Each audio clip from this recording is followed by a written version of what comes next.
भारत पाकिस्तान के बीच तनाव के चलते गुजरात के भुज एयरपोर्ट को 14 मई तक बंद कर दिया गया है। हालांकि दोनों देशों के बीच सीज फायर हुआ, लेकिन भुज में सतर्कता बरकरार रहेगी। गौरतलब है कि पाकिस्तान ने कल सीज फायर का उल्लंघन कर भारत पर हमला किया था। इस स्थिति में भुज प्रशासन कोई जोखिम नहीं लेना चाहता और सुरक्षा व्यवस्था को मजबूत रखने पर जोर दे रहा है। रक्षा विशेषज्ञ और रिटायर्ड मेजर जनरल पीके सहगल ने पाकिस्तान पर कड़ा प्रहार करते हुए कहा कि उस पर कभी भरोसा नहीं करना चाहिए। पाकिस्तान ने सीज फायर की बात कर 3 घंटे में ही इसे तोड़कर भारत पर हमला किया, जो उसकी धोखेबाजी को दर्शाता है। सबसे पहले भारत को पाकिस्तान को किसी प्रकार से ट्रस्ट नहीं करना चाहिए। कल शाम को उनके डीजीएमओ ने हिंदुस्तान के डीजीएमओ से बातचीत की अराउंड 3:35 और 5 बजे से ceasefire came into effect on land, sea and air. लेकिन उसके विद इन 3 आवर्स पाकिस्तान ने श्रीनगर में, जम्मू में, पंजाब में, राजस्थान में, गुजरात में सीज फायर का वायलेशन किया। अनेकों जगह पे उनके ड्रोन्स देखे गए। श्रीनगर के इलाके में 4 उनके ड्रोन्स मार भी गए। पाकिस्तान ने साफ तौर पे बड़े पैमाने पर एक किस्म से धोखा दिया, सीज फायर का वायलेशन किया है। लेकिन पाकिस्तान कह रहा है कि हिंदुस्तान ने सीज फायर का वायलेशन किया और हम रिस्ट्रेंट दर्शा रहे हैं, जबकि रिजल्ट एब्सोल्युटली ऑपोजिट है। पाकिस्तान ने सीज फायर का वायलेशन किया और हिंदुस्तान जो है बड़ी रिस्पॉन्सिवली रिएक्ट कर रहा है। इस समय शांति है, लेकिन आप किसी प्रकार से उसके ऊपर भरोसा नहीं कर सकते। हिंदुस्तान ने साफ तौर पे कहा है, अगर आपने सीज फायर का वायलेशन किया तो हम आपको ज़बरदस्त पनिश करेंगे। In the mean time Pakistan ज़बरदस्त मिस इन्फॉर्मेशन स्टार्ट कर रहा है। वो कह रहा है कि उसने 2 एयरफील्ड जो है सिरसा और सूरतगढ़ को कम्प्लीटली बर्बाद कर दिया है।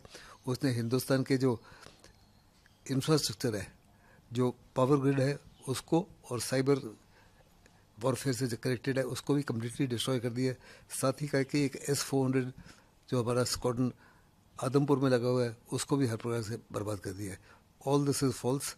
साथ ही साथ अनफॉर्चुनेटली फॉर अस, चाइना के जो external affair minister Wang Yi हैं, उन्होंने साफ तौर पे कहा कि हर प्रकार से चाहे पाकिस्तान की सॉवरेनिटी, इंटीग्रिटी और टेरिटोरियल को उनके साथ खड़े हैं from all point of view. Bharat की तरफ से ये स्टेटमेंट जो है ऐसा क्लियरली साथ दिखा रहा है कि ये पैराडाइम शिफ्ट है। हिंदुस्तान ने भी साफ तौर पे कह दिया कि अगर पाकिस्तान की तरफ से किसी प्रकार की कोई भी साजिश हुई या कोई भी हादसा हुआ,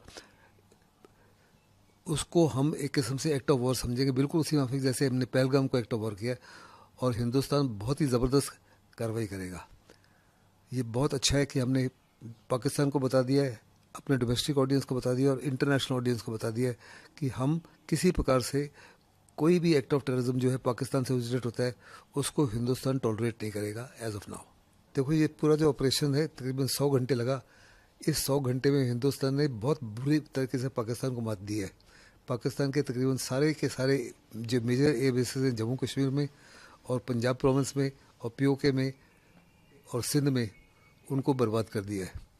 साथ ही साथ उनका जो एयर डिफेंस इंफ्रास्ट्रक्चर है उसको भी कम्प्लीटली वाइप आउट कर दिया है। अभी पाकिस्तान की फिर बॉर्डर, जहाँ तक लाइन ऑफ कंट्रोल के ऊपर पाकिस्तान के जितने भी कम्युनिकेशन सेंटर्स थे जहाँ से कमांड एंड कंट्रोल होता था, जितने भी लॉजिस्टिक इंस्टॉलेशन थी और जितने भी कोई पैड्स बचे हुए थे जिसके माध्यम से टेररिज्म को इन्फिल्ट्रेशन होता था, सब बर्बाद कर दिए। फिर बड़े पैमाने पर पाकिस्तान की पोस्ट को भी हिंदुस्तान ने उड़ा दिया।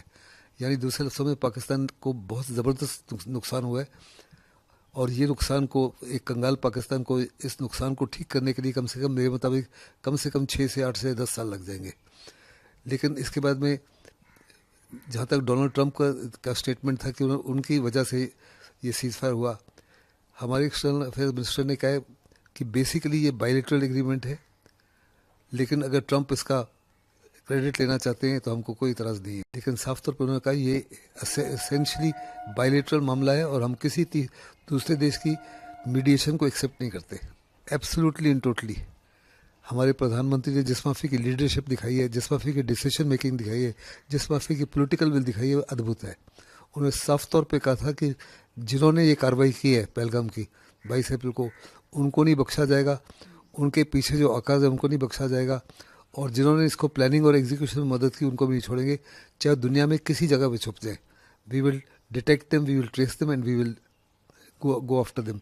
एग्जैक्टली वही करके दिखाया जो उन्होंने कहा था। इससे जिन लोगों के 26 लोग मारे गए थे उनके परिवारों को एक किस्म से जस्टिस मिला है, और मेरे मुताबिक जस्टिस जो है बहुत बढ़िया जस्टिस मिला है। ये पहली बार है देश में इस माफी का हुआ है। इससे पहले जो लीडरशिप थी पुरानी यूपीए की, लीडरशिप इनडिसाइसिव थी, लीडरशिप वैसिलेटिंग थी, लीडरशिप कमज़ोर थी, और लीडरशिप में वो पॉलिटिकल विल नहीं थी जो अभी दर्शाई है। साथ ही साथ उस समय पूरा का पूरा देश जो है एकजुट नहीं था। आज प्रधानमंत्री के मोदी की वजह से पूरा देश एकजुट है, कश्मीर में भी और बाकी देश में भी। और जो हर बारी जो भी हिंदुस्तान कार्रवाई करता था, जैसे सर्जिकल स्ट्राइक की, बालाकोट स्ट्राइक की, तो अपोजिशन एविडेंस मांगता था। इस बारी evidence is already there. Pakistan के लोग खुद ही वीडियो जारी कर रहे हैं जो वायरल हो रहा है। और साथ ही साथ कुछ और भी हुआ है, पाकिस्तान की फ़ौज के ऊपर उनके अवाम का भरोसा हट गया। BLA ने इसका बड़ा फ़ायदा उठाया है, तरीके तालिबान ने फ़ायदा उठाया है, तालिबान ने फ़ायदा उठाया है। कहा जा रहा है कि बलूचिस्तान में 3 बड़े शहर जो हैं आज पाकिस्तान से मुक्त हो गए हैं। एक क्वेटा जो उनका कैपिटल है, वज़ीरिस्तान और कलात। ये पाकिस्तान के लिए बहुत ही ज़बरदस्त झटका है, और अगर पाकिस्तान की नीतियाँ इसी प्रकार रही तो आने वाले समय में शायद उनको अल्लाह भी नहीं बचा पाएगा। रक्षा विशेषज्ञ मेजर जनरल GD बख्शी ने भारत पाकिस्तान सीज फायर पर कहा कि पाकिस्तान ने रात में संघर्ष विराम का उल्लंघन किया, लेकिन भारत के पलटवार से शांत हो गया। उन्होंने चेतावनी दी कि ऑपरेशन सिंदूर अभी जारी है और अगर पाकिस्तान ने फिर उकसाया तो कड़ा जवाब मिलेगा। बख्शी ने कहा कि पाकिस्तान को समझ लेना चाहिए कि उसे अभी बख्शा गया है। मुझे लगता है कि सीज फायर का उल्लंघन कल रात को किया था, वापस पड़ी तो झग बैठ, ठीक है, और अब लग रहा है शांति है, अब शांति दिख रही है। ऑपरेशन हमने बंद नहीं किया, हमने केवल सीज फायर किया है। ऑपरेशन सिंदूर चालू आहे, ये पाकिस्तान को समझ आ जाना चाहिए।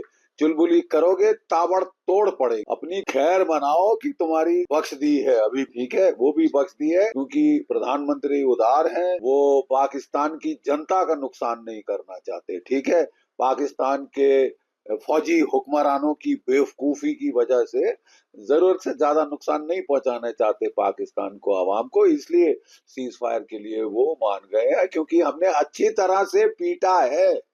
We have come out on top. ये देश को बिल्कुल क्लियर होना चाहिए। अब हमारे एक तबके की सोच है कि साहब नहीं साहब उनको मत बोलो कि इतना मारा है, उसको तो मालूम है कितना मारा है, दुनिया को भी मालूम होना चाहिए कितना मारा है, ठीक है। मैं आपको याद दिला दूं कि इस जो लड़ाई की झड़प जो हुई है उसमें हमारे आर्म्ड फोर्सेस ने इनके कोई 7 या 8 JF-17 फाइटर मार गिराए हैं, एक F-16 मार गिराया है, एक J-10C मार गिराया है, और एक एवैक भी कहा जा रहा है ठोक दिया है, ठीक है।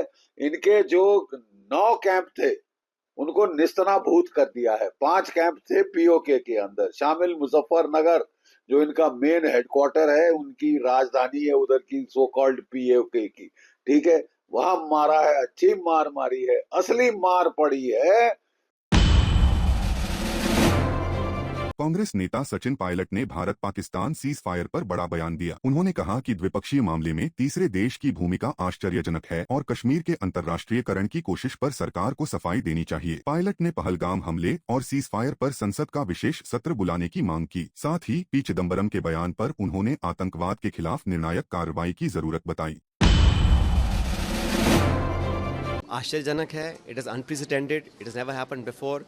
A third party involvement in our bilateral affairs has never occurred before. It's a departure from our foreign policy.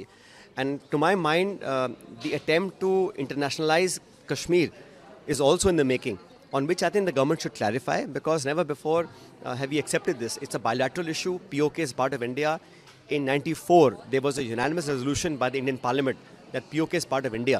I think time has come where we must call a special session, discuss the Pahalgam event, discuss the actions on the border, discuss the ceasefire that was announced, and take the country into confidence. But we have supported the Indian government. I think government of India has got unprecedented and unwavering support from entire political leaders.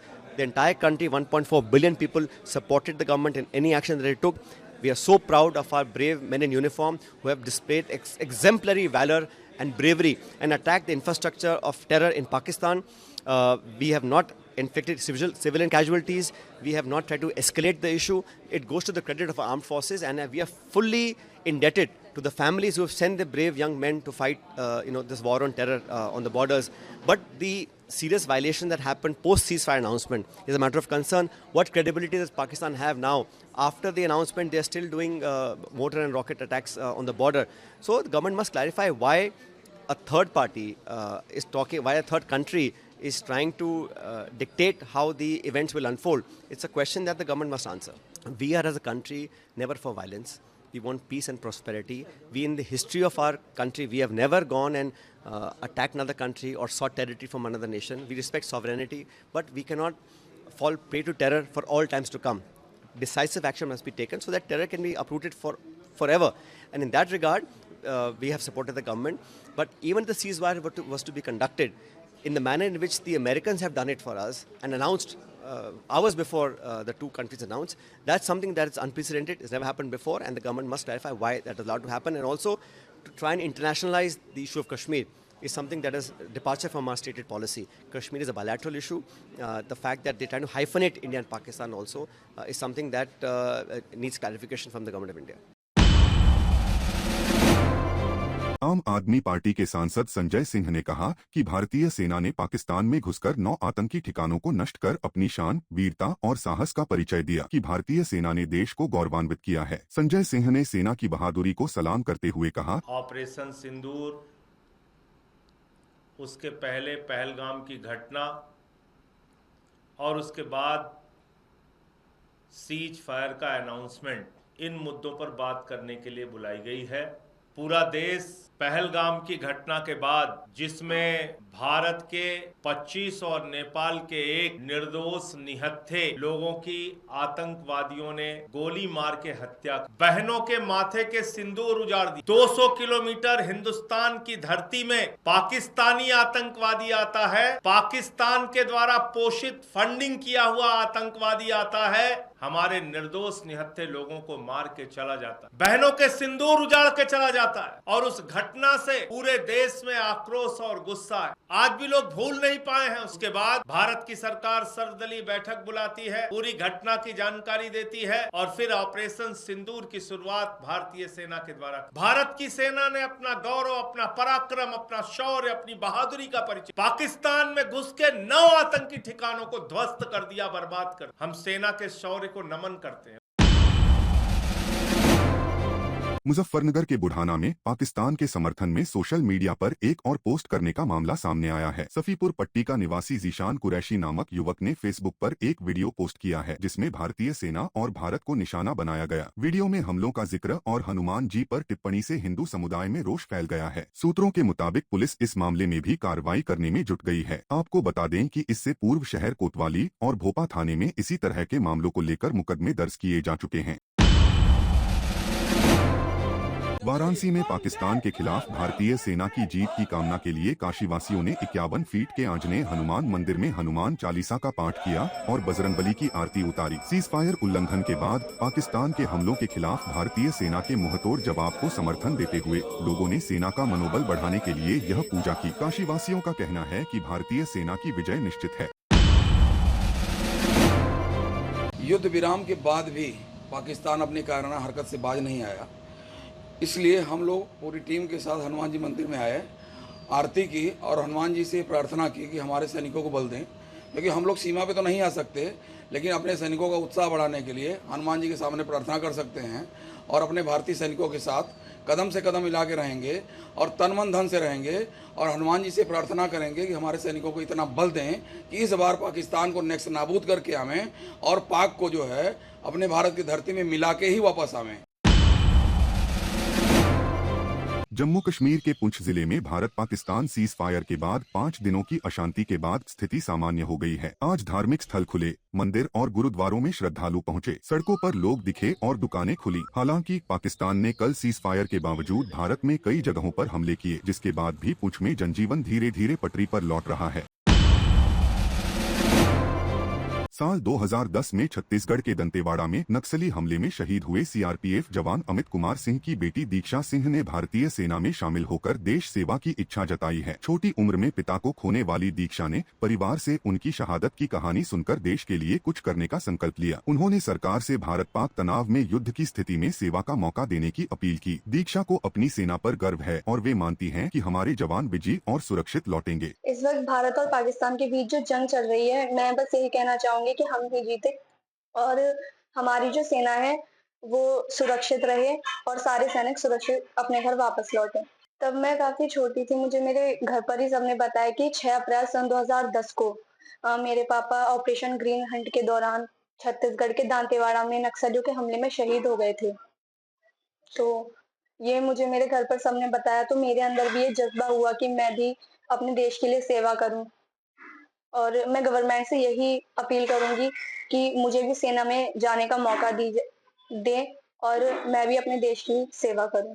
मैं भी यही चाहूंगी कि government मुझे सेना में जाने का मौका दे और मैं उनको मुंह तोड़ जवाब दूं इस चीज का।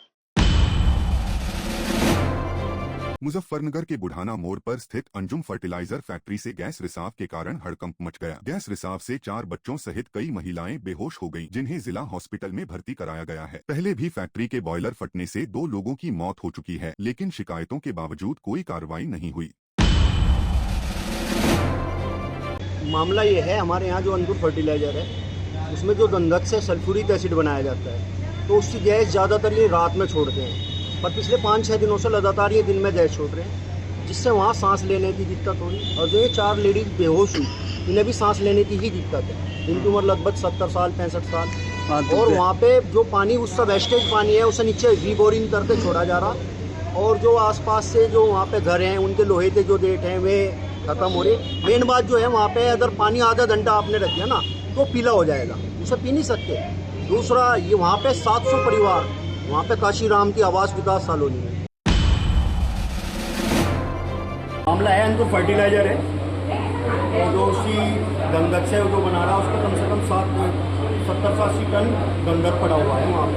वो एक विस्फोटक पदार्थ है और उससे सल्फ्यूरिक जो HCl बनता है ना, उसकी जो गैस है उसे पीछे छोड़ देते हैं।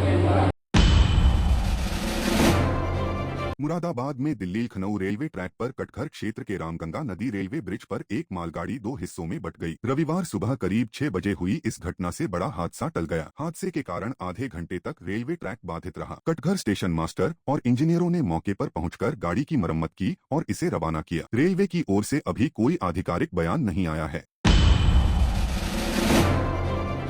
यहाँ रामगंगा पुल है, ये यहाँ पर अभी एक सवा घंटे पहले एक मालगाड़ी गुजर रही थी, तो अचानक से उसके 4-5 डिब्बे जो है छूट गए और ट्रेन बाकी आगे चली गई। तकरीबन आधा घंटा करीब डिब्बे ऐसी पुल के अंदर थे आधे, वो रुके रहे थे। कुछ समय बाद, आधे घंटे बाद, जब रेलवे वालों ने उसे जब वापस आए, गार्ड ने फ़ोन करा था, फ़ोन कर रहे थे, मैंने देखा था वहाँ पर आधे घंटे तक वो फ़ोन करते रहिए लगातार। फिर बाद में रेलवे वाले आए और ट्रेन को जोड़ा, फिर वो चली गई।